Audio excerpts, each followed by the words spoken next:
Lorraine was grabbed by a ghostly hand. She almost fell to her death off the cliff. After Ed pulled her up, a terrified Lorraine said Jessica was just beneath the cliff. Lorraine is a psychic. She returned to the crime scene to investigate the murder of a group of girls, but she was drawn into the killer Jessica's memories, reliving the process of the crime. Jessica and Katie had a late-night outing, but suddenly Jessica's eyes turned cloudy. She grabbed a knife and stabbed Katie 22 times in a frenzy. With Lorraine's help, the sheriff found Jessica's corpse under the cliff. Late at night, Lorraine went to the morgue, hoping to find more clues from Jessica's body. She held Jessica's hand and suddenly saw an altar surrounded by black candles. A woman was performing a ritual, trying to make Arnie commit suicide. A priest had earlier given Arnie a vial of holy water to protect himself, but as the woman chanted, Arnie crushed the holy water and picked up a sharp shard of glass, slashing his arm. Lorraine's spell interrupted the ritual. Arnie stopped the suicide attempt,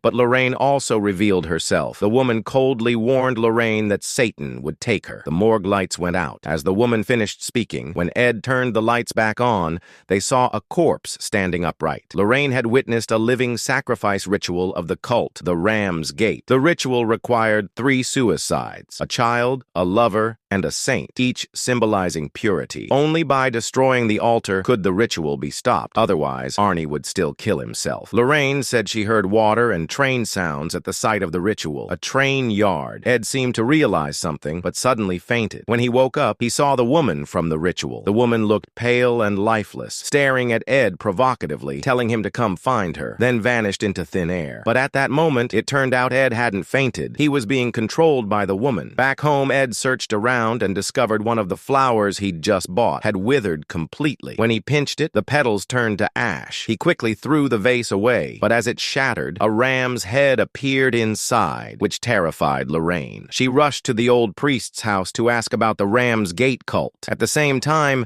Ed mapped the victims' locations and realized they all centered around one community. Combined with the water and train sounds, it could only be the priest's house. Ed called the police and rushed over. Meanwhile, Lorraine and the priest had already reached the basement. The priest brought out a photo album. It was of his daughter, Isla. The priest had been obsessed with researching the Ram's Gate cult, and Isla had been influenced by it. Lacking proper guidance, she strayed from the path and began performing deadly rituals. Her altar was hidden in the basement. The priest had covered it up out of love for his daughter, but after seeing so many innocent lives lost, he decided to destroy the altar. Just then, Isla returned. The priest quickly pushed Lorraine into a secret room and sat at the table, trying to persuade Isla to abandon her evil ways. But Isla walked up to him and slit his throat without hesitation. Lorraine finally found the altar in the secret room, but it was too heavy for her to move. Even worse, Isla came for her. In the nick of time, Lorraine grabbed a brick and struck Isla, barely escaping her clutches. Ed arrived just then. He saw Lorraine running toward him, but she suddenly turned into Isla before his eyes. Ed went berserk and chased Lorraine with a sledgehammer. Isla tried to light the candles to begin the ritual. At the same time,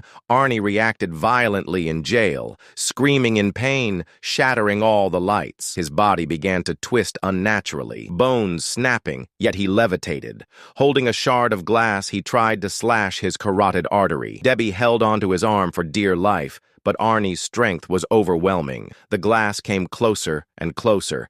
Ed, now in a frenzy with the hammer, had Lorraine cornered. His eyes clouded white. His mind was gone. Lorraine cried out to Ed over and over. Finally, Ed regained his memory. In a moment of clarity, he turned and smashed the altar with the sledgehammer. Arnie's photo fluttered to the ground. The ritual was broken. Arnie dropped from the air, saved in the nick of time. Isla's curse was lifted. She approached Ed with glass still in hand. But suddenly, after all these events, the court accepted Ed and Lorraine's exorcism testimony. On November 25th, 1981, Arnie was convicted of manslaughter and sentenced to 5 years in prison. Justice is a kind of power. So is evil. When justice is absent, evil reigns. But when justice returns, evil becomes a paper tiger. One poke and it